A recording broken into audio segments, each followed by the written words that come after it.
Gord, that looked like a tight, conservative third game in 3 days. Yeah, it was, definitely a Sunday afternoon, and the one thing I'm real proud about our guys is the response that they had after yesterday's game. And we were very much out of sorts the way we played yesterday, and we asked for the response in the third period of yesterday's game, which we got, and then it carried over into today. So, the goaltenders were both great on both sides. You got to give their team credit. They didn't give us a whole lot, but on the defensive side, we were a lot better also. Switched it up a little bit. A couple of Swedes playing together this time out on the back end.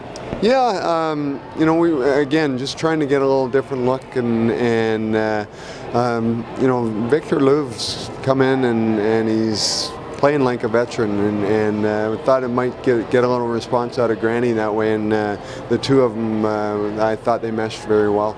All three of them like to hit, and I think it was one hit that Nilsson got that riled their bench. You have to be pleased that they bring a physical aspect to this game. Yeah, they don't take a step backwards whatsoever. Any one of the three of them, and I guess over the years you don't really expect that from Swedish players, but their mentality has changed over there. They're a lot more gritty, physical type players, and the three of those guys all bring that element. Patrick Watling was not here last year to experience it, but he got one from TJ Brennan. A lot of other teammates may have stepped aside. Yeah, I think he probably didn't have the scouting report on TJ quite as much as he would have liked, but he's actually right from the rookie tournament and into exhibition games, he gets in the way of shots. He doesn't matter who's shooting the puck, and that's why he's such a strong penalty killer for us, and not only in blocking shots, but he's a great skater. He gets up ice, his angles are excellent, so he's been a real good surprise for us on the PK. You mentioned the penalty kill. I noticed you guys had 3 units rotating out there today. Do you think it works to your benefit to have so many guys that can bring that kind of two-way defensive play? Oh, for sure. We had that last year. I felt like any number of, we could have upwards to 8 guys, and I think we're evolving into that now. Petri Contiola isn't historically a penalty killer, but we had him out there a few times just because he was so strong on the draws, and he stayed out there. He knows his routes, and it was really good that way. So it's nice to have all those options. It's fair to say the parent team's still in a state of flux as far as their lineup goes. Is it also fair to say that there's hungry guys here? They must see what's going on up there, and that there's continued strong start here could get them a look at some point.